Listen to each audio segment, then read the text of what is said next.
Bueno, continuamos entonces con el desarrollo de esta segunda sesión. Vamos al segundo video. Estamos estudiando los evangelios sinópticos, pues los evangelios y el libro de los Hechos de los Apóstoles. Ya hicimos la introducción en el video anterior. Vamos a desarrollar ahora en este video el tema de los evangelios sinópticos, lo que está en blanco, y el estudio de los libros de los Hechos de los Apóstoles, y luego el cuarto evangelio. Ya para nosotros, por el curso que llevamos de Antiguo y Nuevo Testamento, ya sabemos a qué nos referimos cuando hablamos de evangelios sinópticos y por qué hablamos de evangelios sinópticos, asimismo como por qué hablamos del cuarto evangelio, sabiendo que el cuarto evangelio es el mismo evangelio de San Juan, que se puede decir de las dos maneras, el cuarto evangelio o el evangelio de San Juan. Entonces, lo que está en morado, la primera parte de esta semana, ya lo vimos en el video anterior, en lo que está en blancos es lo que vamos a ver ahora. Comenzando entonces por lo referente a los evangelios sinópticos y el libro de los Hechos de los Apóstoles.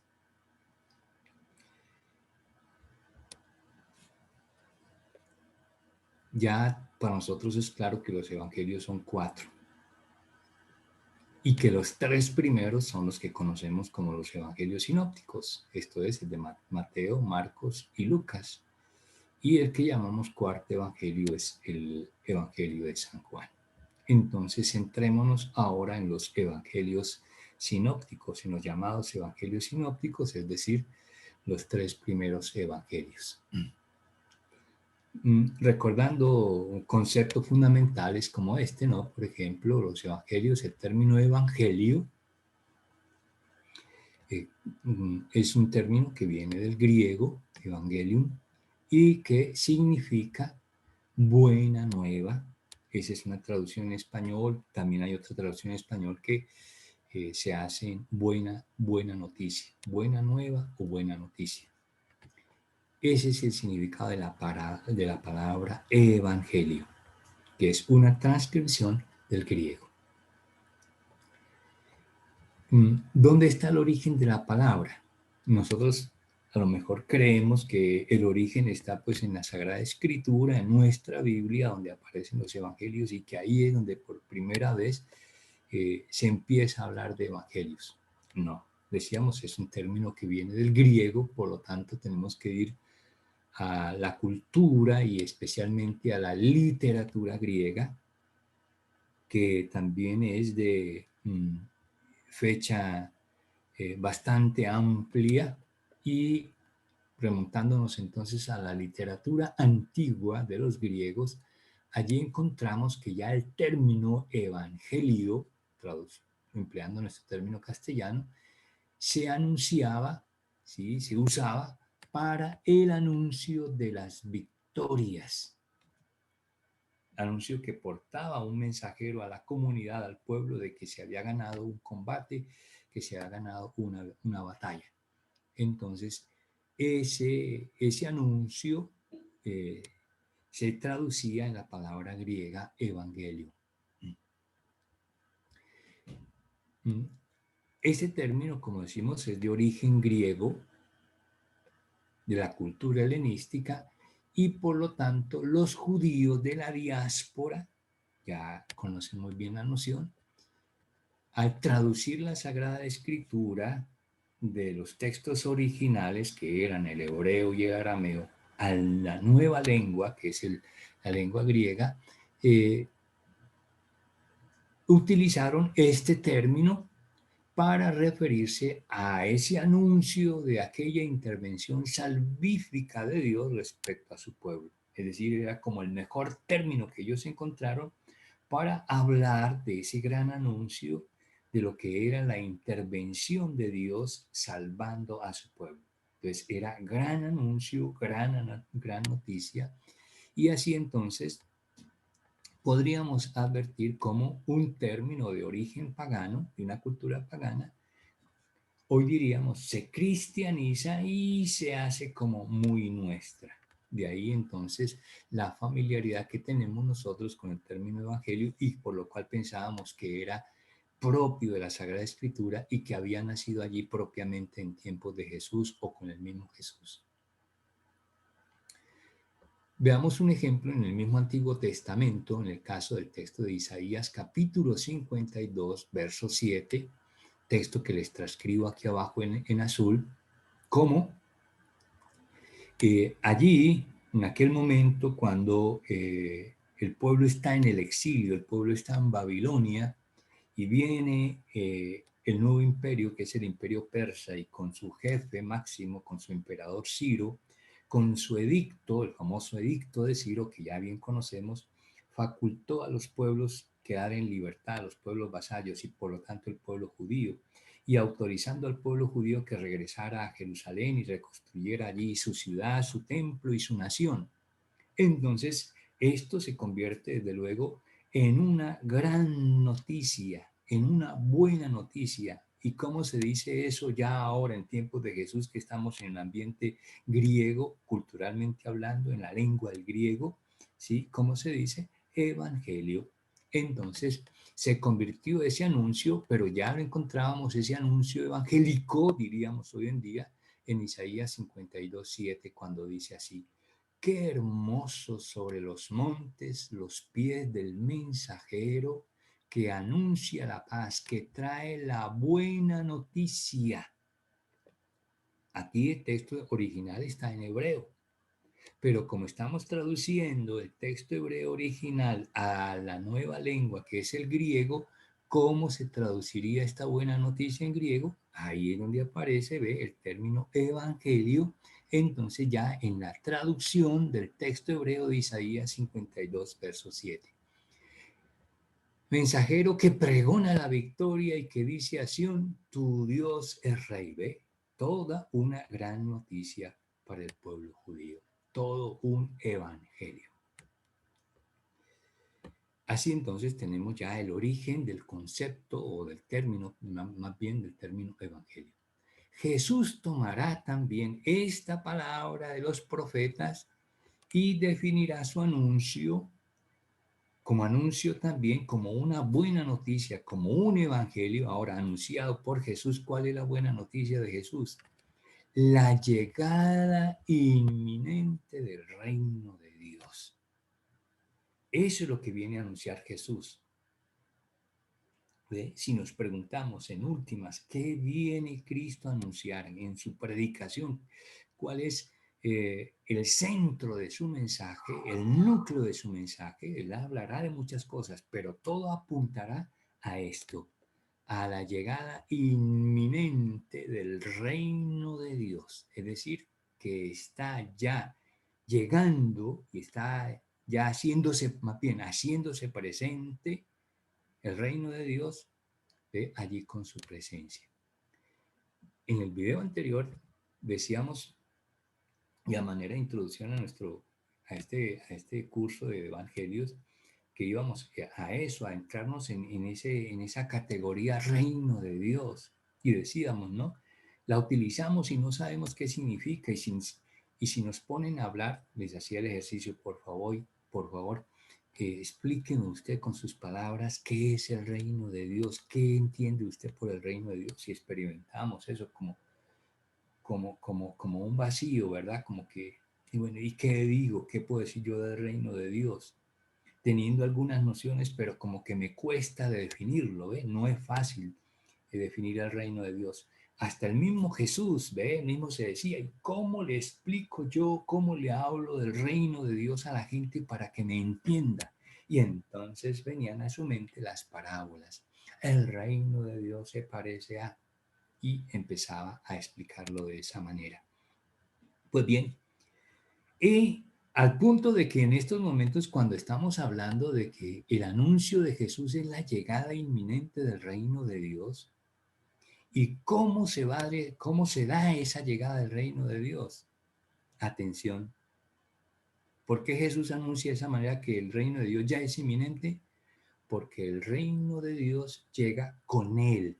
no solamente con el anuncio, sino como sucede siempre con las palabras de Dios. Y vámonos al libro del Génesis, primera página, primer capítulo, primeros versículos de la Biblia. ¿Qué se dio? ¿Qué se narra allí? La creación. ¿Y cómo se dio la creación? Por la palabra de Dios. Y dijo Dios, haya luz, y hubo luz. Y luego el prólogo de San Juan, así empieza el Evangelio de San Juan, el famoso prólogo de San Juan. En el principio existía la palabra, y la palabra era Dios, y todo cuanto existe en el mundo se hizo por ella, tal cual como lo decía el Génesis. Y luego en San Juan capítulo 1, verso 14, y la palabra esa que creó el mundo se hizo carne y habitó entre nosotros. ¿Ves? Se hace evento, se hace acontecimiento, no se queda solamente en un sonido, en una voz, no, se hace realidad, se hace acontecimiento. Y en este caso, cuando hablamos del reino de Dios, se hace acontecimiento, se hace presente y al punto que se hace ya, finalmente se hace una persona. Así como hablábamos de la sabiduría ya en los libros sapienciales del Antiguo Testamento y cómo ya se anunciaba de una manera y cómo se fue desarrollando ese concepto de sabiduría al punto de que se entendió que la sabiduría se personificaba y luego se encarnaba en una persona y esta persona era Jesús. De la misma manera, la categoría reino de Dios, ¿sí?, se va desarrollando y por eso ahora Jesús puede decir que la llegada del reino de Dios es inminente, es decir, ya está llegando. ¿Por qué? Porque el reino de Dios en últimas es Él. Y si lo está diciendo de palabra y es palabra de Dios, decíamos, esa palabra se cumple. Ya está el reino de Dios entre nosotros. Y luego cuando Jesús ya desarrolla la predicación, Él lo dirá así, el reino ya está entre ustedes, el reino de Dios. Pero lo que Jesús nos vino a anunciar fue eso, la llegada, es decir, ya no la llegada en el futuro, no, ya la llegada, la presencia del reino de Dios entre nosotros. Y ese es entonces el Evangelio, que significa buenas noticias, el Evangelio de Jesús para nosotros. Y esto venido de parte de Dios.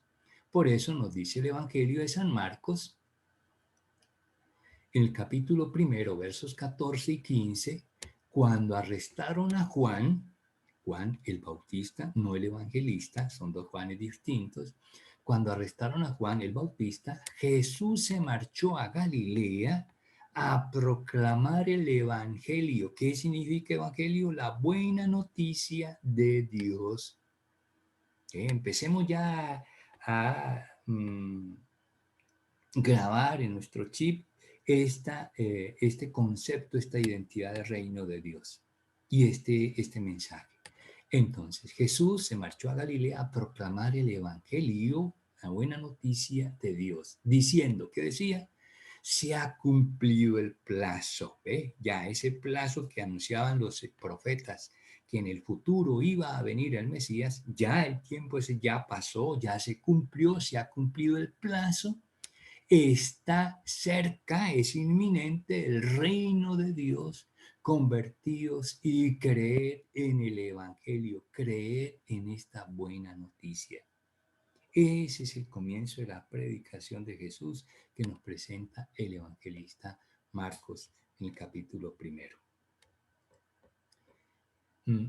Después de la muerte y resurrección de Jesús, lo que conocemos como el misterio pascual, sus discípulos, por mandato de Jesús, el famoso mandato misionero, se lanzarán a anunciar la resurrección y a partir de ese evento, ese es el acontecimiento central ahora para los discípulos, la resurrección. Y a partir de ese evento empiezan a extender ellos el mensaje de su maestro. ¿Y cuál era el mensaje de su maestro? Lo que conocemos con la palabra evangelio. Vayan entonces dando respuesta a aquellas preguntas iniciales que nos hacíamos al comienzo. ¿Cómo así? ¿Por qué hablamos en ocasiones de evangelio y en singular y por qué en otras de evangelios en plural? Vayan ya descifrando, ¿sí?, cómo entender estas cosas. ¿Ve? El evangelio es uno solo, es la persona de Jesús Él es el Evangelio, Él es la buena noticia de Dios para nosotros, y los evangelios en plural son las versiones que tenemos, los relatos, los distintos relatos que tenemos sobre la persona de Jesús, que es el Evangelio. Distintos relatos, evangelios, del Evangelio único que es la persona de Jesús. Así pues, el recuerdo y la transmisión de esta enseñanza de Jesús es presentada también como los discípulos, como el Evangelio. Así como Jesús cuando nos presentaba su predicación era el Evangelio, creed en el Evangelio que os anuncio, el Evangelio de Dios, la buena noticia de parte de Dios, asimismo los discípulos y los apóstoles están anunciando, transmitiendo esa enseñanza de Jesús. No es la enseñanza de ellos, sino la de Jesús, que es la del Evangelio. Enseñanza que debe permanecer en la iglesia hasta nuestros días y hasta el futuro, hasta cuando Él venga. Está el Evangelio de Jesús, guardado en fidelidad, fidelidad a lo que es su enseñanza y su palabra. No podemos cambiarlo. Así el mundo cambie, aquello de la modernización de la iglesia, de acomodarse la iglesia al mundo, no es cambiar el Evangelio, no es cambiarla, desvirtuar las palabras de Jesús. Vamos viendo la importancia entonces de toda esta temática. Ahora, aquí a este punto tenemos que hablar entonces ya de manera como más técnica a nivel lingüístico de lo que es la palabra evangelio y la manera como aparece como texto en nuestra Biblia. Texto es decir, algo escrito. Entonces tenemos que hablar de el temita género literario, los géneros literarios. Vean la importancia de este tema, de este capítulo, de ese primer curso de introducción general a la Biblia. Allí el capítulo que se denomina los géneros literarios en la Biblia. De acuerdo a toda esa exposición, ahora avanzando nos centramos en que el evangelio, la palabra evangelio, la categoría evangelio en sí es un género literario, es decir, una manera de hablar, una manera de expresarnos, y conocemos la definición del término género literario. Las distintas formas de hablar y expresarse que tenemos los seres humanos de acuerdo a un determinado lugar y a una época determinada. Entonces, en tiempos de Jesús, y allí en la Palestina, en el Antiguo Oriente, surgió este género literario que venía a su vez del Antiguo Testamento, como ya veíamos, un ejemplo, no el único, un ejemplo en el caso de Isaías capítulo 52, verso 7. Nos centramos entonces en el género literario evangelio o el evangelio como género literario, para que lo entiendan de una u otra manera. ¿Qué tenemos en las primitivas comunidades cristianas? En las primeras comunidades cristianas tenemos, por un lado, la predicación, esto que estamos hablando. Jesús predicaba, los discípulos predicaban. ¿Qué predican? El Evangelio de Jesús. Entonces, la predicación, pero además de la predicación estaba la celebración que en el desarrollo del tiempo viene a ser para nosotros la Eucaristía, pero no porque la iglesia se lo haya inventado, no, sino que tiene la fundamentación bíblica y su origen en la última cena. Eso lo identificamos muy bien porque lo celebramos nosotros como fiesta el Jueves Santo. Bueno, entonces tenemos la predicación, la celebración de cosas distintas, momentos y experiencias diferentes, y luego la enseñanza de los apóstoles. ¿Qué es la enseñanza? Una es la predicación. La predicación es transmitir las palabras de Jesús, el mensaje de Jesús. ¿Y la enseñanza en qué consiste entonces? Pues la explicación que hacen los discípulos y los apóstoles sobre esas palabras de Jesús, para que las comunidades las comprendan, para que las comunidades las entiendan, para que los nuevos cristianos las capten, ¿ve? Así como nosotros, incluso 21 siglos después, necesitamos quien nos lo explique. De una vez viene a mi mente Hechos, capítulo 8, 26 siguiente, el texto bíblico que tomamos como marco para este curso del Nuevo Testamento. ¿Entiendes lo que lees? Le dijo el apóstol, le dijo Felipe al eunuco, sirviente de la reina de Candaces, cuando iba leyendo allí las escrituras y el profeta Isaías en concreto, ¿no? ¿Entiendes lo que lees? Nosotros también hoy, le decía, 21 siglos después, necesitamos quien nos explique. Entonces, eso es la enseñanza. Una es la predicación, otra es la celebración y otra la enseñanza. Tres aspectos que forman parte de la misión apostólica de los discípulos y de los apóstoles. Entonces, ellos, con estas tres actividades, hacían presente en el seno de las comunidades la persona de Jesús y su mensaje, y con ello iban formando, lo subrayo aquí en rojo, van formando la llamada tradición sobre Jesús. La tradición sobre Jesús se empieza a formar y se va formando de manera continua hasta nuestros días. Seguimos explicando, enseñando, explicando la palabra, lo que predicamos, el mensaje de Jesús y lo celebramos, pero todo con la fidelidad tal cual como salió del labio de Jesús. Eso es lo que hace la tradición en la iglesia. Y por eso en la Dei Verbum habla de la tradición viva de la iglesia, porque nos hace vivo el Evangelio, nos hace actual el Evangelio, pero sin cambiarlo, sin cambiarlo. Buscamos la manera de hacérselo llegar a la gente, pero guardando la fidelidad al Evangelio.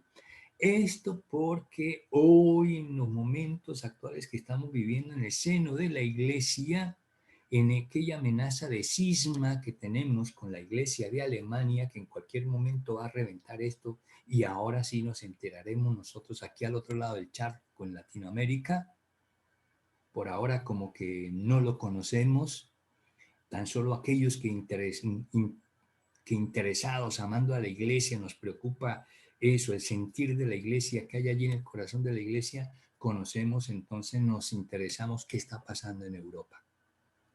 Y hay peligro de cisma inminente, ¿sí? Nuevamente en Alemania, como en tiempo de Martín Lutero, un cisma grave, delicado para la iglesia, y dicen los críticos que puede ser de mayor repercusión, de peores consecuencias que los mismos efectos negativos que tuvo el rompimiento de Martín Lutero con la iglesia y que dio origen al protestantismo.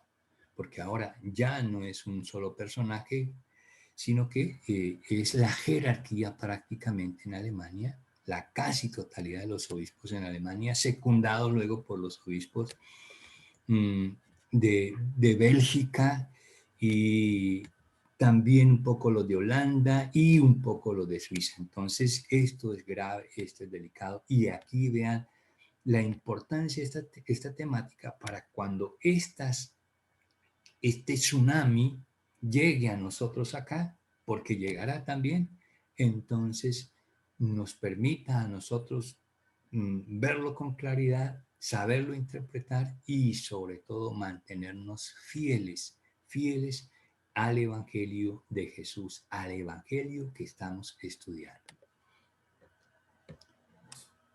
Al parecer, ya yendo a la historia de los Evangelios, al parecer fue el autor del Evangelio atribuido a Marcos, y vean ya con lo que estamos diciendo aquí entre líneas. Cuando vemos ya en Biblia, ustedes conocen este discurso de lo que se dice en torno al autor de un libro sagrado, que aparece un nombre, pero que se mantiene, seguimos manteniendo por tradición, pero tenemos que dar algunas vueltas para definir quién es ese autor. Y por eso en Biblia hemos dicho que cuando estamos en los estudios bíblicos y llegamos a este punto, autor del libro, en la ciencia bíblica prefiere hablar es problema de autor. Problema de autor. Problema entendido en el contexto de la filosofía griega. Problema que no es un lío, sino algo por resolver, algo por aclarar, algo por entender, pero con una explicación. Bueno, eso ya se lo he explicado en muchas ocasiones. Por eso entonces decimos aquí que al parecer el autor del Evangelio atribuido a Marcos, seguimos hablando del Evangelio de San Marcos, pero ya aquí estamos dando a entender que ese autor no es Marcos, sino es otro a quien se le dará el nombre y la identidad de San Marcos. Entonces, hablando de él, además que los evangelios, de los 3 evangelios sinópticos, que estamos en eso, los evangelios sinópticos, en la Biblia los encontramos normalmente en este orden. Mateo, en cualquier Biblia, protestante y católica. Mateo, Marcos y Lucas. Pero no es el orden de escritura en los evangelios. El primer evangelio en haber sido escrito fue el evangelio de Marcos. Y eso ya lo conocen ustedes muy bien. ¿Por qué Marcos y por qué no Mateo? Y luego, ¿por qué Mateo si está de primero en la Biblia y por qué es Marcos de segundo? Aparece en la Biblia. Bueno, este evangelio de Marcos, el primero en formar una biografía o un relato biográfico, no propiamente los evangelios, lo decía en la grabación pasada, los evangelios propiamente no son una biografía, pero como que empleando la imagen, ¿sí? Como que alguna referencia, como si fuera una obra biográfica sobre el recuerdo de las palabras y las obras de Jesús. Aun cuando decimos estrictamente los evangelios no son ni una biografía, ni un relato cronológico, tampoco falso. Eso tenemos que desvirtuarlo inmediatamente. Pero aquí, para que medio lo podamos entender a manera de redacción, a manera de relato, el autor como que estaría presentando eso a manera como de una especie de biografía. Y el hecho es que antes de un curso bíblico, cuando leemos los evangelios, nos queda la impresión de que lo que allí se nos está narrando es ciertamente, pensábamos que se nos estaría narrando ciertamente la biografía de Jesús. Pero decimos, ni es biografía ni es un relato histórico, es decir, como una crónica, no. Pero sí, los apóstoles recogen, eso sí es cierto, recogen las palabras y las obras de Jesús. Ahora, no en el momento en que Jesús está hablando ni que está actuando, ¿no? Sino mucho tiempo después. Y ese tiempo después no es a la semana siguiente, ni al mes siguiente, ni al año siguiente. A los años, 15, 20, 25 años después, se escriben, se redactan estos evangelios. Entonces, ¿usted se acuerda con exactitud lo que pasó y lo que se dijo la semana pasada? No la semana pasada, el mes pasado, no el mes pasado, sino el año pasado, no el año pasado, sino 3 años, 5 años, 10 años atrás. ¿Ven? Bueno, esto es lo que nosotros encontramos acá. Recuerdos de esas palabras de Jesús y de las obras de Jesús que empiezan a ser recogidas y a ser escritas. El punto de partida son los inicios de la predicación de Cristo. Esto ya se lo he expuesto en varias ocasiones, entonces no quiero detenerme mucho en la explicación para ir avanzando porque el tema es bastante extenso, ¿no? La manera como se fue redactando el Evangelio. Partimos de la predicación de Jesús, que empieza, como lo acabamos de ver en la diapositiva anterior, una vez que Jesús se entera del arresto de Juan el Bautista, entonces ya ve que es el momento de actuar él. Y después de esa predicación de Jesús, que va a terminar con su pasión, muerte y resurrección, y luego sus apariciones y su ascensión al cielo, entonces viene la predicación de los apóstoles, que predican también de manera oral. Cuando Jesús envía a los apóstoles en famoso mandato misionero, fijémonos en esto, Jesús no los mandó a escribir evangelios. No, ¿a qué los mandó? y anunciar, es decir, predicar, y la predicación en ese momento era orar. Entonces, ese fue el trabajo que hicieron los apóstoles. En cumplimiento del mandato de Jesús, salieron a predicar oralmente el Evangelio. Y esa predicación fue por mucho tiempo y permaneció por mucho tiempo porque la iban transmitiendo también dentro de las comunidades unos a otros de manera oral. Y luego con aquello de la diáspora, de la dispersión, entonces se fueron dispersando esas tradiciones y fueron surgiendo otras por esas experiencias que se estaban viviendo por parte de los cristianos en las distintas comunidades, ¿ve? Y de esa manera se iba dando como forma al Evangelio en las tradiciones orales. Después, con el tiempo, al ver que eran muchas las tradiciones y que se podían perder algunas, se vio la necesidad entonces de recogerlas y ponerlas por escrito. Entonces fueron apareciendo primero piezas sueltas, hoy diríamos hojas, una hoja por aquí, otra hoja por allí, un relato, otro relato, y después más adelante tanto material ahora escrito que hay que recogerlo para conservarlo y se recogió. Y luego otro tiempo después otros autores, no, pero esto hay que ordenarlo, esto hay que darle un orden, hay que darle una estructura. Y fueron surgiendo esos otros pasos posteriores, hasta que finalmente alguien dijo, bueno, esto hay que editarlo, pero para editarlo, aquí le falta una introducción o le falta una conclusión, o aquí apareció posteriormente esta otra tradición que no está aquí, no aparece acá, entonces cuadra bien acá, ¿ven?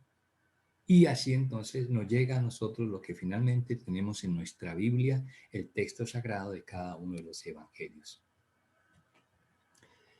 Por eso, con todo esto que acabo de decir, no debemos pensar, no debemos creer, no debemos concebir que esta presentación biográfica que aparentemente nos presentan cada uno de los evangelistas tenga una fidelidad absoluta cronológica.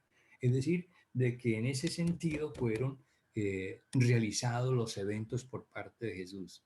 Además que sí, usted le decía, hace el trabajo sinóptico, compara cada uno de los evangelios y los relatos, va a encontrar que cada uno de los evangelios, aun cuando los sinópticos tienen mucho en común, sin embargo, ese en común no es riguroso, porque si no, sería copia el uno del otro sencillamente, y bastaría nomás con leer un solo evangelio y ya conoceríamos toda la vida de Jesús. ¿Ven? Entonces, nada de coger las cosas de esta manera, ¿no? Pensar que hay una cronología fiel en ese relato de los recuerdos de Jesús. De hecho, cada uno de los 4 evangelios nos presenta un orden distinto, como les decía ahora, de estos eventos. Esto nos lleva a pensar que una ordenación más o menos artificial es lo que nosotros encontramos en los evangelios. Eso es lo que hace finalmente el redactor final de cada evangelio, ¿sí? Tratar de darle una ordenación, un orden, una estructura más o menos artificial del material que dispone, ¿ve? Tratando de conservar una secuencia en el recuerdo de los relatos de Jesús, tanto de su predicación como de sus obras, de sus milagros. Y esto decíamos del Evangelio de Marcos, que era el primero. Ahora, eso vale igualmente para los otros. Después del Evangelio de Marcos, los otros evangelios ampliaron, ¿ve? Ya lo que ya les decía, ellos mismos, ¿ve? Marcos inclusive, cuando lo estudiamos nosotros, ya veíamos que era el evangelio más corto, 16 capítulos. Después el siguiente que se escribe es el Evangelio de Mateo, y el de Mateo ya tiene 28 capítulos. ¿Okay? ¿Y qué hace Mateo? Toma como punto de referencia el de Marcos, pero él conoce otras tradiciones y luego entonces amplía, comenta mucho más los datos que nos ofrece Marcos. Marcos sencillamente ofrece unos datos, Mateo y Lucas los van a ampliar y van a agregar más material, por eso son evangelios más extensos. ¿Ven? Y esto ya nos hablan de parecidos, pero al mismo tiempo diferencias. Por los parecidos es que los llamamos evangelios sinópticos. Pero decir que son sinópticos no quiere decir que son idénticos, que son iguales, porque en la misma extensión, Marcos son 16 capítulos y Mateo 28 y Lucas 24, mucho más amplios.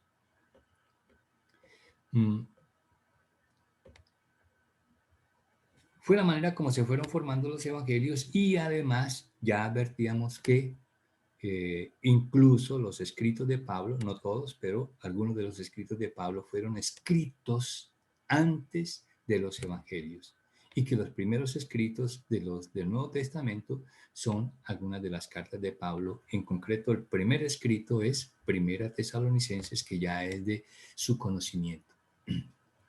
Los evangelios no son entonces ni historias ni biografía de Jesús.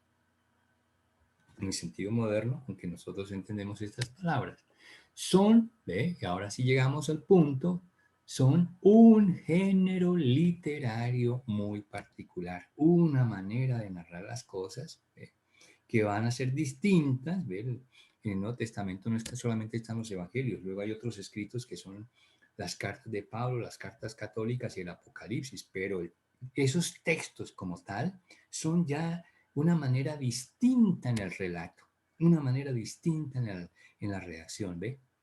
Eso es lo que llamamos un género literario diferente. Y así entonces, como estamos hablando para nuestro caso, que el género, que los evangelios son un género literario, el de las cartas es conocido como el género epistolar. Y el del Apocalipsis, el género apocalíptico, géneros literarios diferentes. Entonces, que nos quede claro que aquí el género literario evangelio es un género muy particular y que trata de recoger toda la tradición concerniente. El personaje central es la persona de Jesús. En los evangelios o en el evangelio todo gira en torno a la persona de Jesús. Por lo tanto, la intención de los evangelistas no es la de transmitirnos al pie de la letra. Ese es otro concepto que debemos tener claro. La intención de los evangelistas no es transmitirnos al pie de la letra las palabras y los gestos de Jesús. Ya les decía, la dificultad que tenemos para ser muy precisos y exactos de una semana a otra. Ahora de un mes a otro, de un año a otro, y ya no de un año, sino de varios y muchos años. Entonces, entendemos, ¿ver? En la lógica nuestra, entendemos la dificultad de pretender encontrar allí en estos escritos una transmisión fidedigna, ¿sí? Muy puntual de cada una de las palabras de Jesús y de los hechos de Jesús. Lo que nosotros encontramos es un profundo sentido de las palabras y los gestos de Jesús, escuchados, recogidos e interpretados por los apóstoles, pero guardando fidelidad a las palabras y a los hechos de Jesús. Esa palabra fidelidad no se nos puede perder de aquí en adelante, hasta nuestros días. Eso es lo que tenemos nosotros en la Sagrada Escritura, con todo este devenir en su desarrollo histórico, es decir, en la redacción del texto, en la manera como se va redactando el texto, al punto de que finalmente llega ese texto tal cual como yo lo tengo en mi Biblia. Allí, en estos evangelios, Dios nos ha hablado de una manera plena y nos ha mostrado también de manera definitiva cuál es el destino del hombre y cuál es el destino del mundo, que para nosotros ya lo envolvemos y lo resumimos en unos términos teológicos, ¿no? Si hablamos de cuál es el destino definitivo del hombre y el destino definitivo del mundo. La escatología y la parusía, o la parusía y la escatología.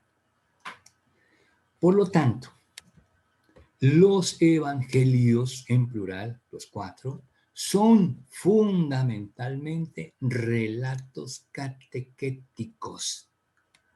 Esto para emplear nuestro lenguaje actual, para que nos lo permita entender de otra manera, con otra expresión, con otra imagen, con otra praxis. Los evangelios son fundamentalmente relatos catequéticos o catequísticos sobre la persona y la obra de Jesús. Ambas cosas, tanto la persona como la obra de Jesús.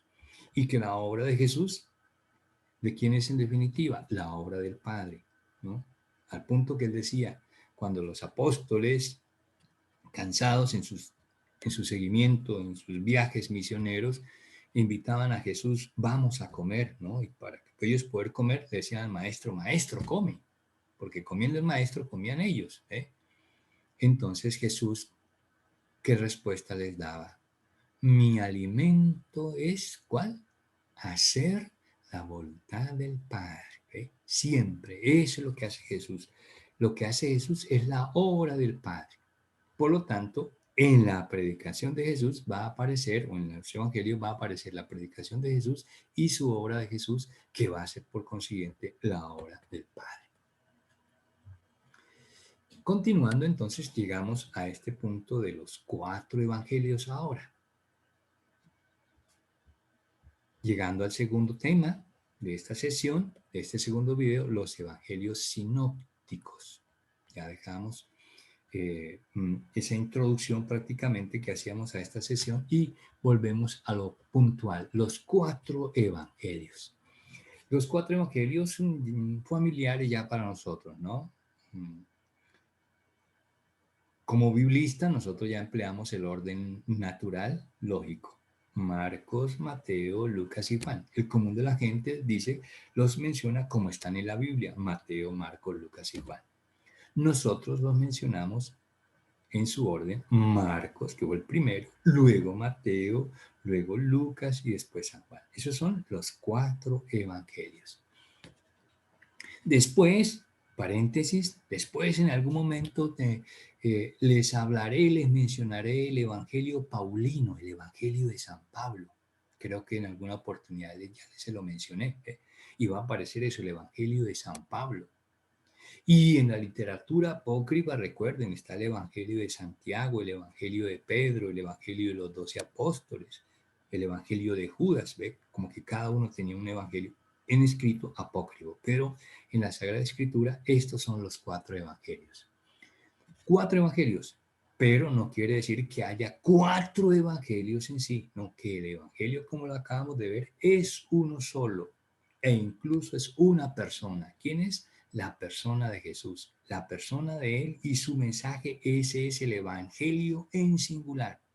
Y los evangelios es el relato, los 4 relatos que se tienen de ese único evangelio. Es lo que estamos diciendo aquí, el único evangelio de Jesús nos ha llegado a nosotros en 4 versiones, los 4 evangelios.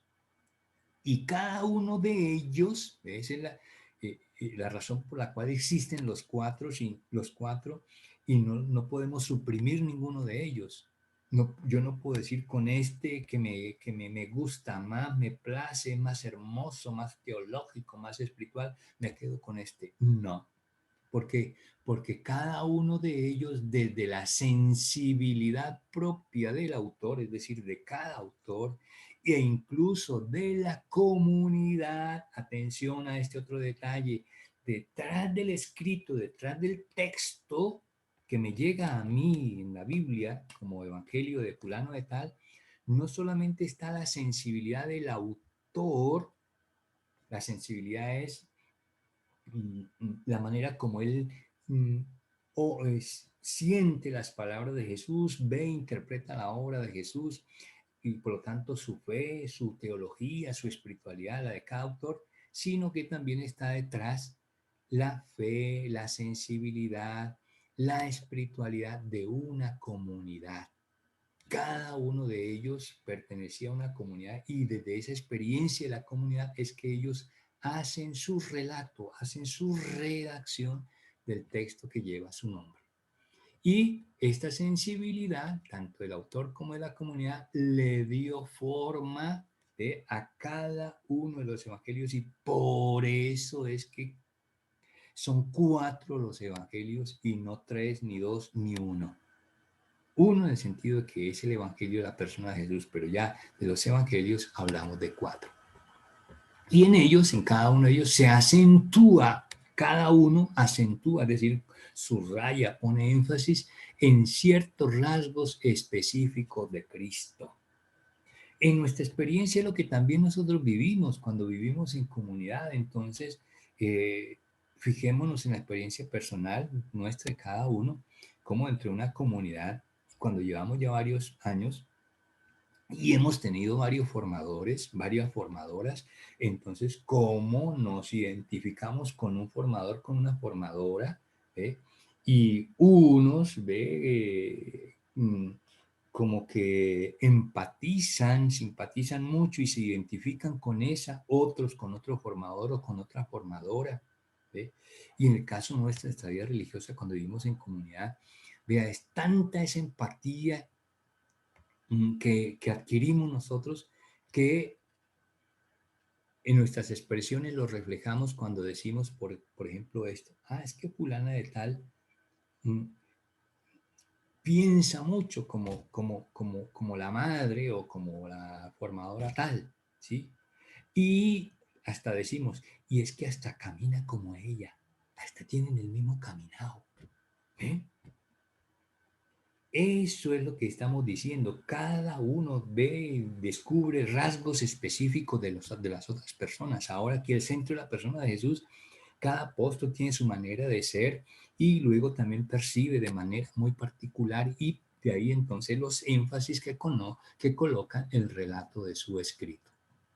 Por ello entonces la iglesia, por estas cosas, la iglesia ha vencido siempre la tentación de hacer de los 4 evangelios uno solo. O sea, ¿por qué no? Como que si en últimas vemos que pues no son idénticos, pero más o menos apuntan a lo mismo, relatan lo mismo, ¿por qué no?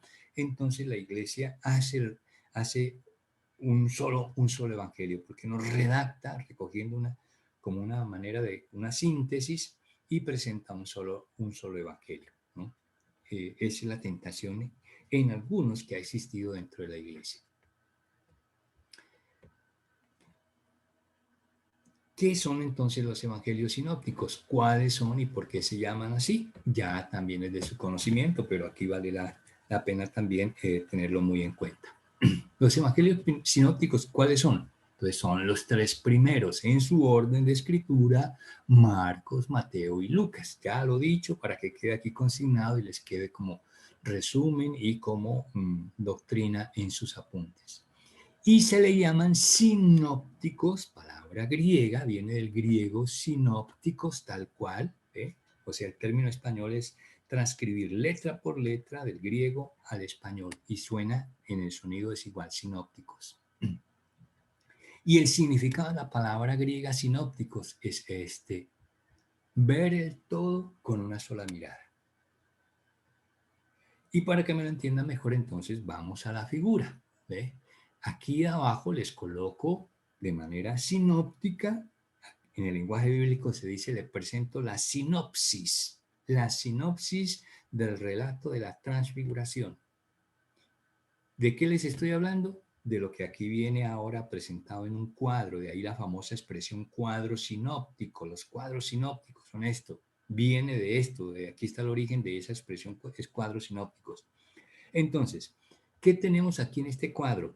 Les decía, técnicamente se dice en la ciencia bíblica la sinopsis del pasaje o la perícopa de la transfiguración, es decir, del relato de la transfiguración.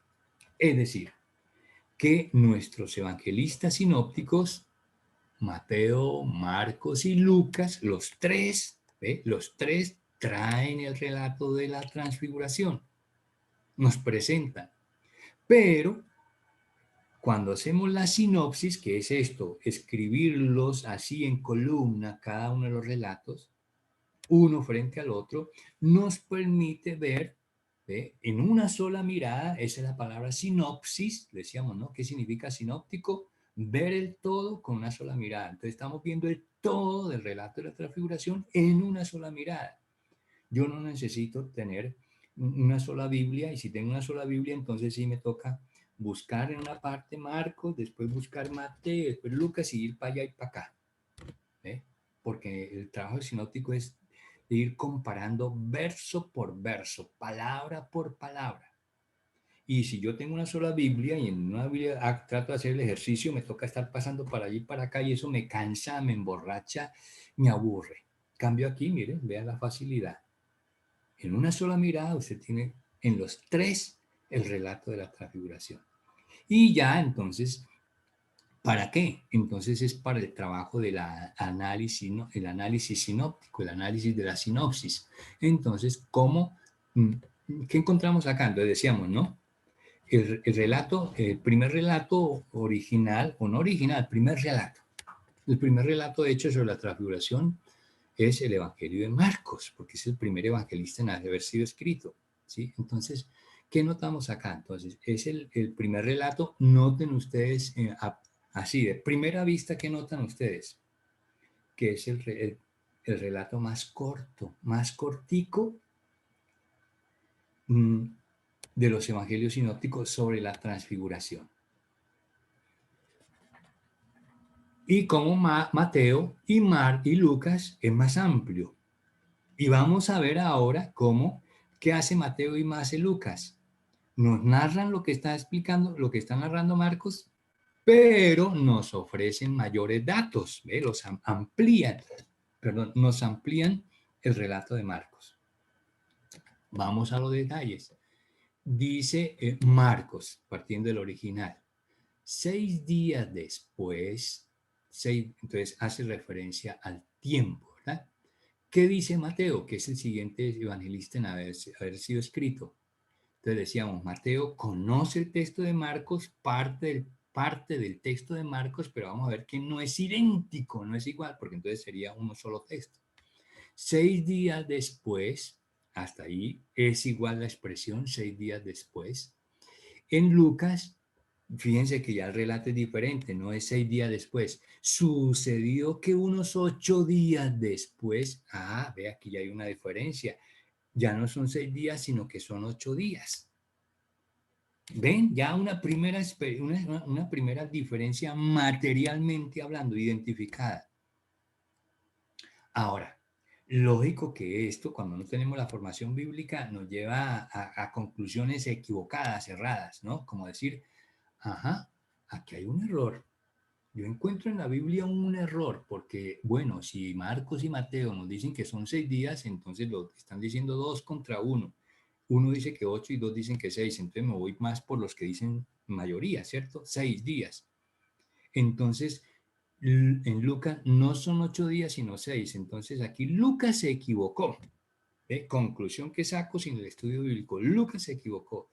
Y si Lucas se equivocó, ¿de quién es el Evangelio de Lucas cuando se proclama este texto del Evangelio, el sacerdote en la homilía, en la misa, cuando termina el Evangelio, ¿qué dice? Palabra del Señor.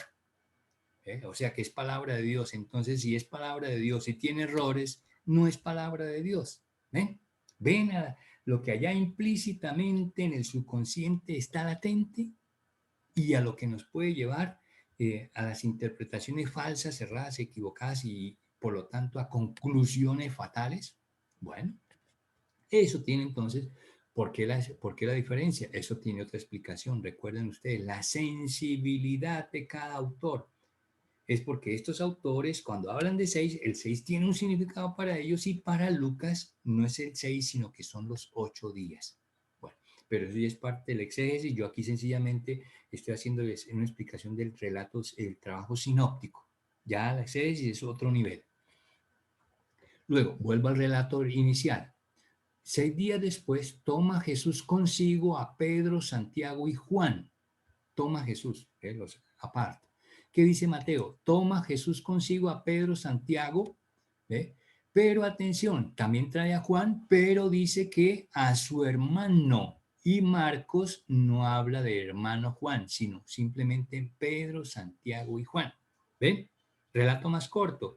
Y Mateo lo amplía y entonces nos da un dato de que este Santiago es hermano de Juan o que Juan es hermano de Santiago. ¿Ve? Nos da un dato. ¿Cómo lo dice Lucas? sucedió que unos 8 días después de estas palabras, bueno, de estas palabras no la traen aquí los apóstoles, los otros dos evangelistas. Otra diferencia más. Tomó consigo a Pedro, Juan y Santiago, tal cual como Marcos. Bueno, y después entonces, ¿qué pasó con ellos? Dice Marcos, y los lleva a ellos solos aparte, a un monte alto. Mateo, ¿qué dice? Y los lleva aparte a un monte alto. ¿Eh?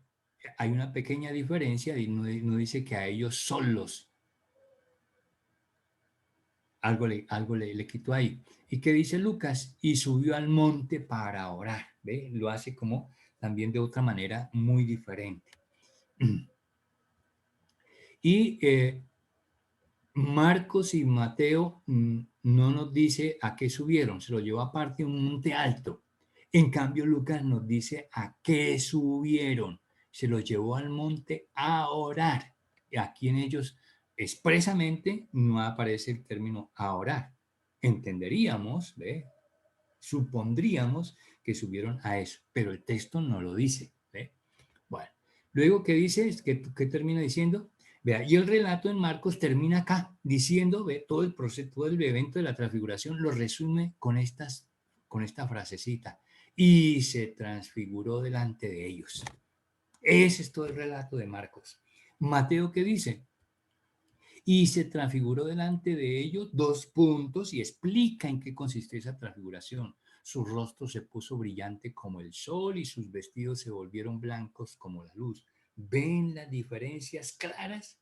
Y en una sinopsis, en una sola mirada, ver el todo con una sola mirada para ver sus semejanzas y ver al mismo tiempo sus diferencias. ¿Y como dice Lucas? Y sucedió que mientras oraba, sigue el tema de la oración, es muy importante.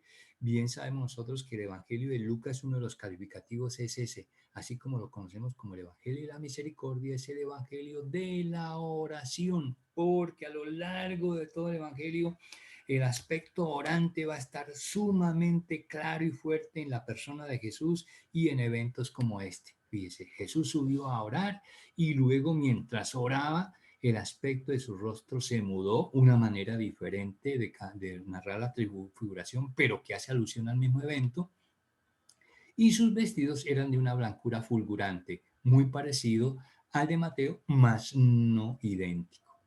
Este pasaje, ve, corto, pequeño, ve, y único para hablarles y hacerles entender qué es esto del trabajo sinóptico y por qué hablamos de los evangelios sinópticos, y luego hacerles conocer esta obra.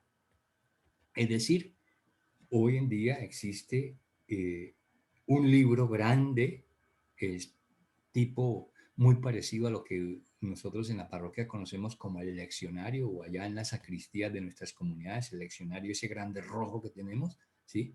Pues bien, hay un libro así grande rojo que trae por título en la portada eh, los evangelios sinópticos o el evangelio en sinopsis o la sinopsis de los evangelios. Y usted lo abre y que encuentra pues todos los 4 evangelios a 4 columnas como están acá. En una columna todo el evangelio de Mateo, en otra columna todo el evangelio de Marcos, en otra columna todo el evangelio de Lucas. Tan solo que aquí tenemos las 3 columnas porque estamos hablando de los sinópticos. Pero si quisiéramos poner todos los evangelios, entonces abriríamos aquí una 4 columna y colocaríamos el evangelio de San Juan para ver luego esa total diferencia que tiene Juan y por eso queda como en el estudio visto como 4 evangelio y no dentro de los evangelios sinópticos. Y esa obra entonces se conoce como la sinopsis de los evangelios o los evangelios en un cuadro sinóptico. Bueno, era necesario que esto quedara claro, entendido por parte de ustedes y entonces seguimos, ¿no? En Biblia, en la ciencia bíblica, este tema así de fondo ya cuando se profundiza, se le menciona, cuando se estudian los evangelios sinópticos, el problema de la cuestión sinóptica. Así se estudia en Biblia ese capitulito. Problema de la cuestión sinóptica. Es un capitulito aquí como por el curso nuestro, queda aquí todo apretado, entonces le doy un breve resumen. ¿Qué es la cuestión sinóptica? Pues lo que venimos comentando, cómo se originaron los evangelios. ¿Eh? Y en síntesis, entonces, de lo que ya les he dicho que los evangelios sinópticos, en primer lugar, son tres. Y en su orden, Marcos, Mateo y Lucas. En segundo lugar, que el primer evangelio en haber sido escrito es el evangelio de San Marcos, aquí representado. ¿Sí?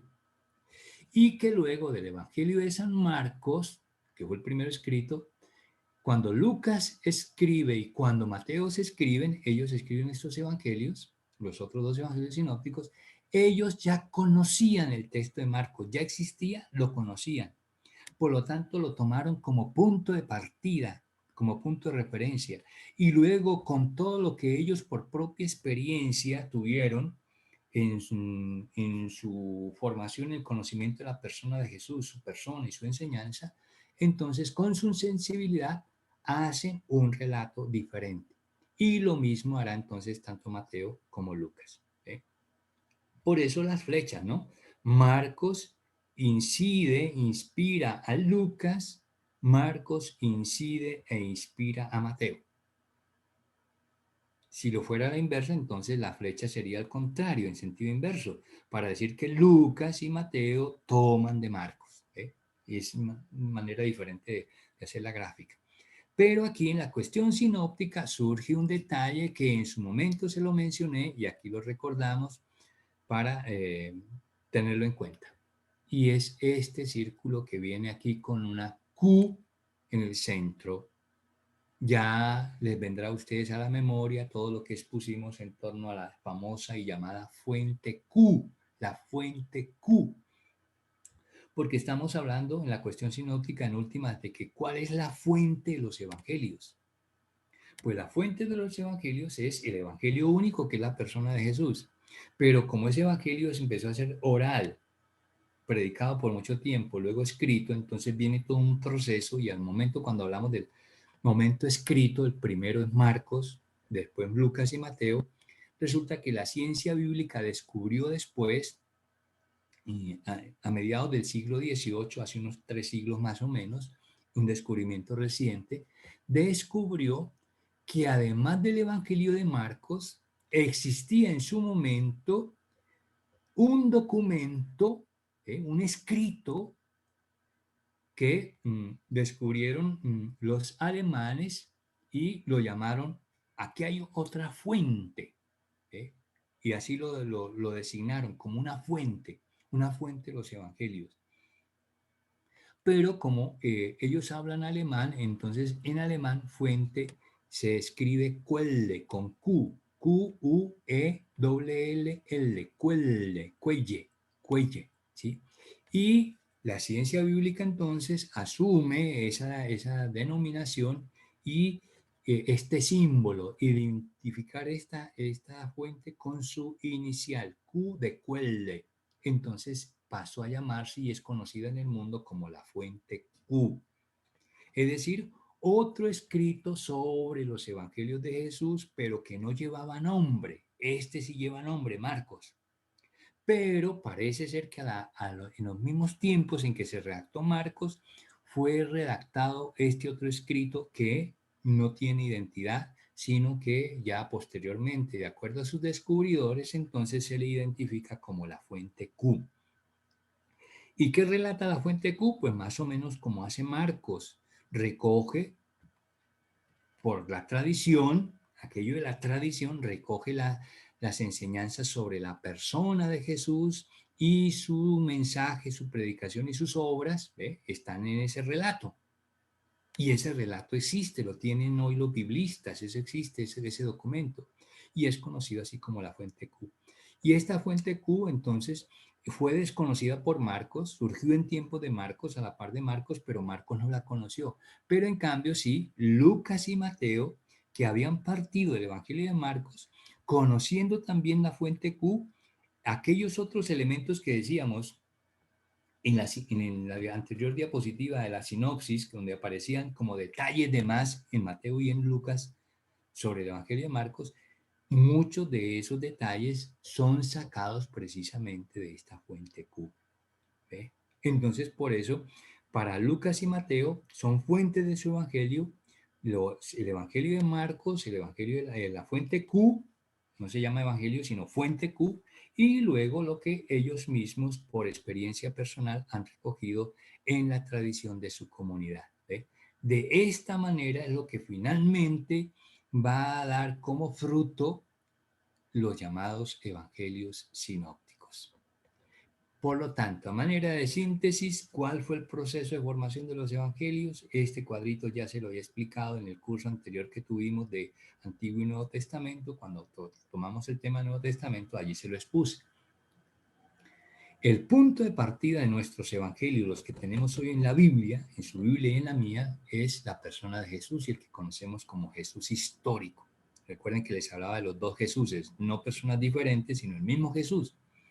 Uno identificado y llamado como el Jesús histórico y el otro el Cristo de la fe. Jesús histórico es el Jesús de Nazaret hasta que llega a su muerte, ¿eh? Y una vez se da la resurrección de Jesús, ese es el Cristo ahora, el mismo Jesús, pero conocido como el Cristo de la fe, ¿eh? Porque con él ya entonces, ya la persona de Jesús no era alguien que nos simpatizaba, nos agradaba, sino que se nos corroboró que era en verdad el Hijo de Dios por su resurrección. Entonces, el punto de partida es ese Jesús histórico, él, su persona y luego su obra, sus enseñanzas y sus milagros.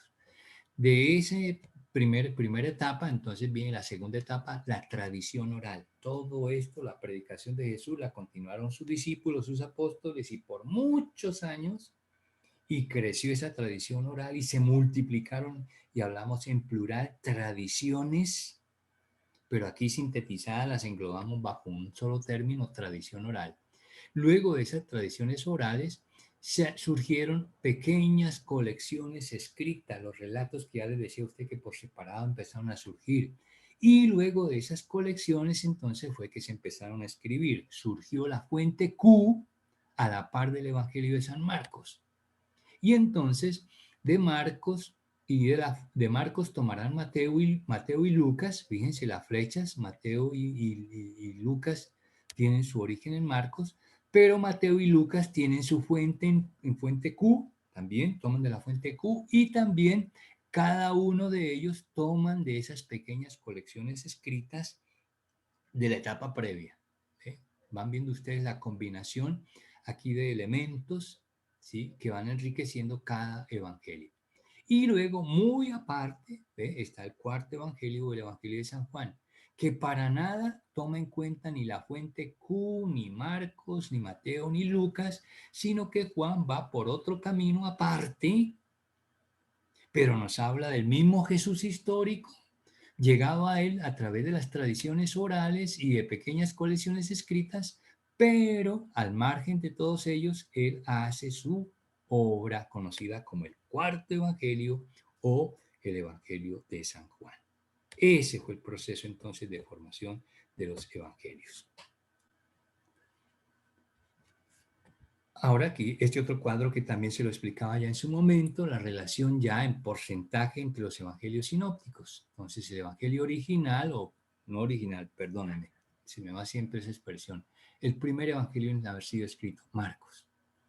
Entonces, tenemos aquí de que el evangelio de San Marcos es tomada en referencia por el evangelio de Lucas y el evangelio de Mateo, o sea, hay presencia del material del Evangelio de San Marcos en el Evangelio de Lucas y en el Evangelio de Mateo, al punto de que podríamos medir el porcentaje de la siguiente manera. El 41% del Evangelio de San Lucas es del Evangelio o corresponde al Evangelio de San Marcos. Y el 45% del Evangelio de Mateo es común con el Evangelio de San Marcos. Por lo tanto, vemos implicación en estos tres evangelios, Marcos, Mateo y Lucas. Por lo tanto, hay una triple tradición ahí en ese evangelio. Luego, por otra parte, tenemos aquí 18% del evangelio de San Marcos aparece en el evangelio de Mateo y el 10% del evangelio de Mateo aparece en el evangelio de San Marcos. Por lo tanto, es el material común que hay entre Mateo y Marcos y que por lo tanto no va a aparecer en San Lucas. Por parte de San Lucas, entonces, tendremos un 1% del Evangelio compartido con Marcos y de Marcos con Lucas el 3%. ¿Ve? Material común entre Mateo y Lucas. Van viendo ustedes las diferencias que hay entre uno y otro. Y luego, lo particular de cada evangelista.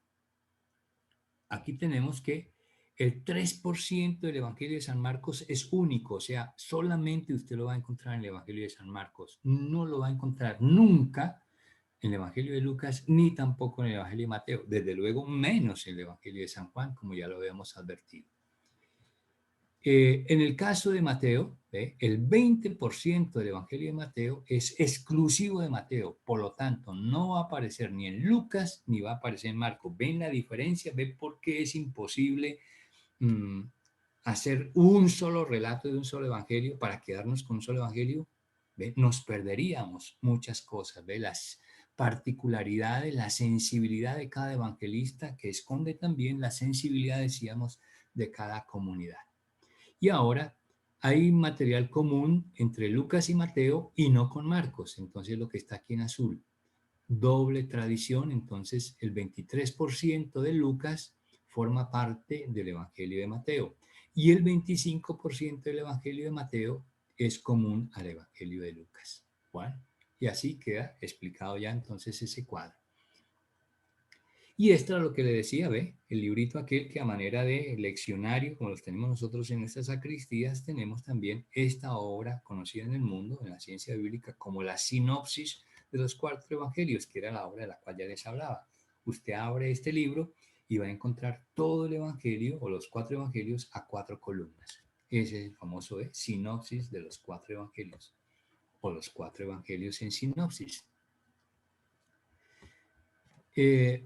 Para no alargarme mucho y por extenderme en el tiempo, por favor.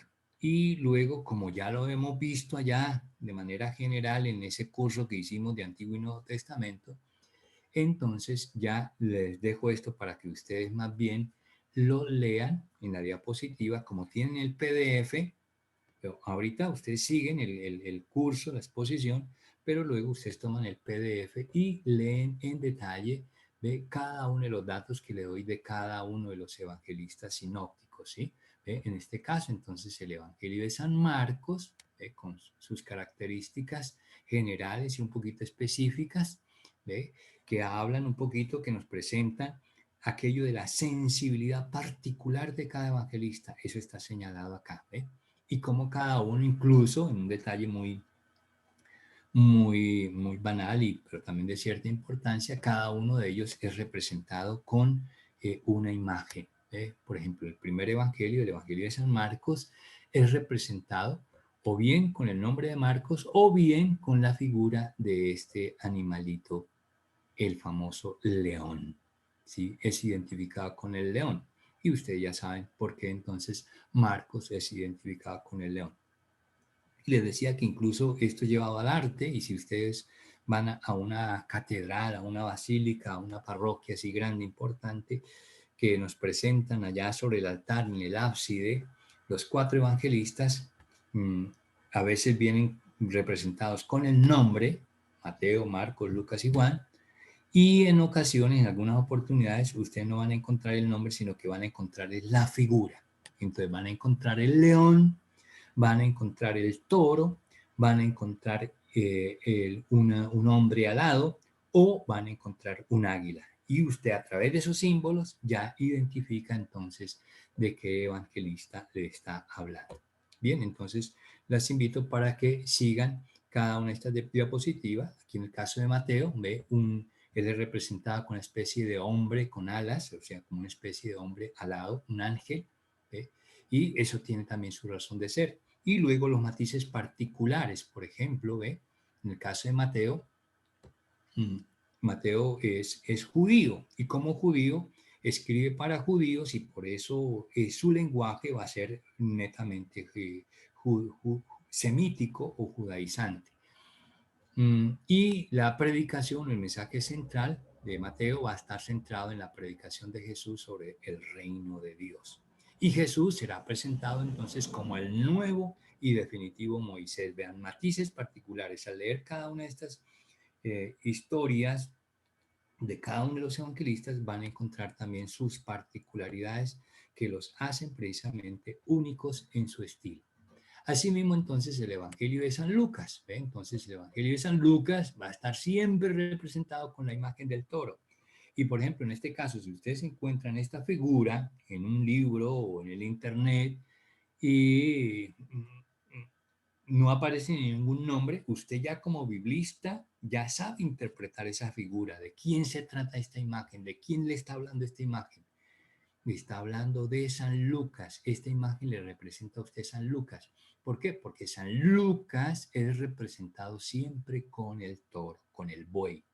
¿Por qué? Porque así empieza su evangelio, hablándonos del nacimiento de Jesús y dónde nació Jesús, en la pesebrera, y allí en la pesebrera estaba entonces la figura del buey. Y luego la figura, ¿por qué la figura del buey? Y no otro que puede estar también en el establo, sino porque la figura del buey es por su nobleza, ¿sí? Por su nobleza, por su humildad, que eso es lo que trata de presentar Lucas en el Evangelio, ¿no? La mansedumbre de Jesús, por eso lo presenta como el Evangelio de la misericordia.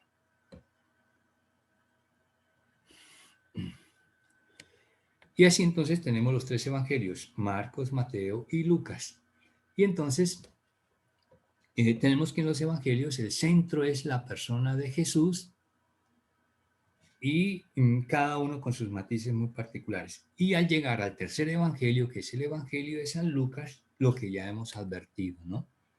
Que Lucas inicialmente, cuando él compuso su obra, no solamente escribió el evangelio, sino que su obra es un poco más extensa y un poco no mucho más extensa. Es una obra grandiosa que hoy por hoy aparece en nuestras Biblias dividida. Entonces aparecerá la primera parte de su obra como el Evangelio de San Lucas. En la ciencia bíblica lo denominamos el tercer evangelio el Evangelio de San Lucas, y luego la segunda parte de su obra, que es una sola, pero como una segunda parte, ya dividida en nuestras Biblias y separada, conocida como el libro de los Hechos de los Apóstoles. Es decir, nosotros hoy tomamos nuestra Biblia y tomamos dos libros diferentes, Lucas, tercer evangelio, y luego el libro de los Hechos, que viene después del cuarto evangelio, no enseguida el evangelio de San Lucas, sino después del cuarto evangelio.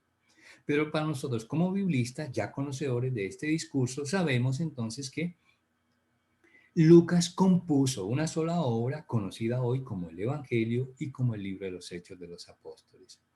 Dicho de otra manera, que el libro de los Hechos de los Apóstoles forma parte de la obra inicial de San Lucas, que fueron separados por lo grande y por lo extensos y para facilitar allá en su tiempo los textos originales que eran hechos en pergaminos, eran rollos, facilitar su manejo.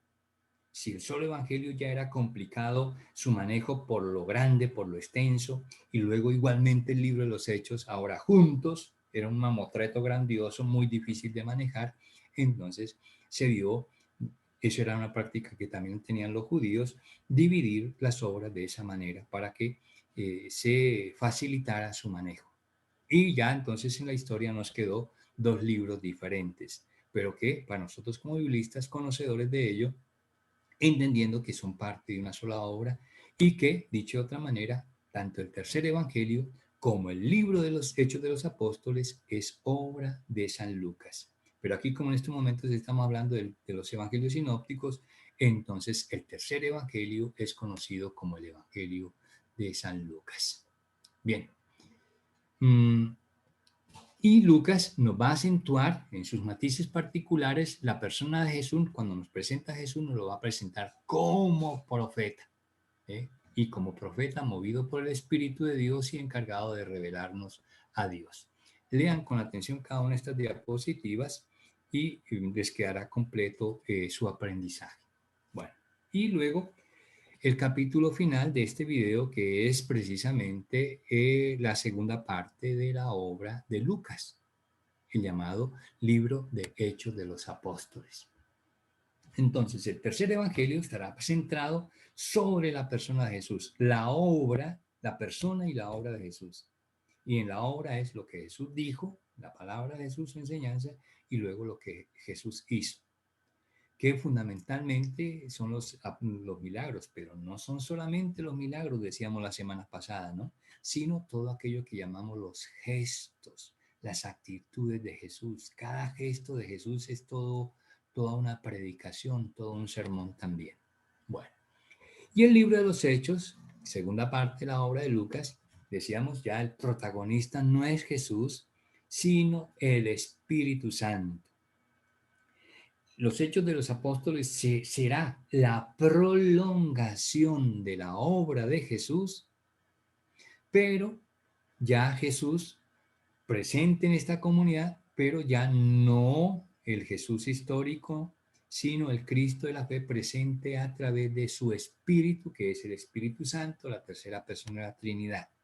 Y esa tercera persona de la Trinidad, el Espíritu Santo, va a tener un escenario que se convierte en protagonista también de este libro, que será entonces el Espíritu Santo y el escenario la iglesia. Pero la iglesia, como hemos dicho, ya se lo expuse la semana pasada, perdón, en el video pasado, la iglesia no institución, no, sino la iglesia pueblo de Dios, ustedes y yo. Y, por lo tanto, nosotros el escenario donde actúa el Espíritu Santo. Y eso es lo que en el libro de los Hechos va a aparecer como la comunidad cristiana. La comunidad cristiana. En el Antiguo Testamento la presencia continua era el pueblo de Dios y luego con nombres propios Israel o Judá. Esos son los nombres en el Antiguo Testamento de esos protagonistas. En el Nuevo Testamento seguirá presente ese pueblo de Dios, pero bajo un nuevo nombre y una nueva circunstancia, una nueva condición, una nueva realidad. La iglesia, que en sus momentos, en tiempos de Jesús y en el tiempo de los apóstoles, no propiamente se conocía como la iglesia, sino como la comunidad cristiana. Y así es como aparece en el libro de los Hechos de los Apóstoles, la comunidad cristiana. Entonces, este es el tema del libro de los Hechos de los Apóstoles. Y todo esto, de toda esta historia, parte de un evento, una vez más, un acontecimiento donde Dios se hace presente. ¿Cuál es ese evento? Capítulo 2 del libro de los Hechos de los Apóstoles, comienzo del libro, capítulo 2, porque el capítulo primero es una introducción, una especie de prólogo también que trae Lucas. Y el capítulo 2 es el relato de Pentecostés. ¿Y qué es Pentecostés? La venida del Espíritu Santo. Y este Pentecostés sí es muy distinto, como decíamos en el video pasado, a la fiesta judía de Pentecostés. La fiesta Pentecostés de los judíos es diferente a esta fiesta Pentecostés de los cristianos, que para nosotros es el acontecimiento del Espíritu Santo entre nosotros, la presencia del Espíritu Santo en nosotros.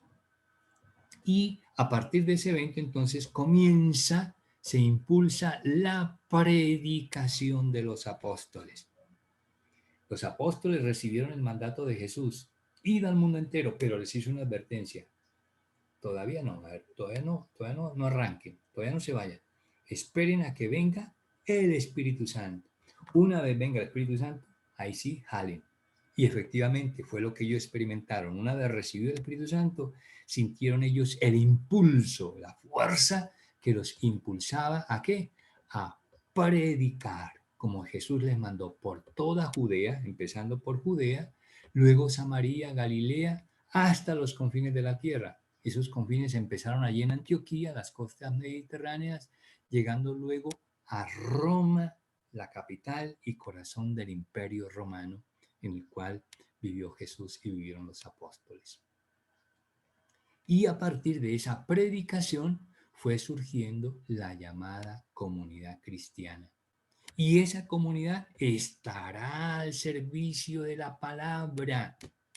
Y si ese es el origen de la iglesia, la comunidad cristiana, al servicio de la palabra, esa iglesia es la misma de hoy, tan solo con otros actores, con otros agentes, con otros protagonistas, que somos ustedes y yo, pero la misión es la misma. ¿Cuál es?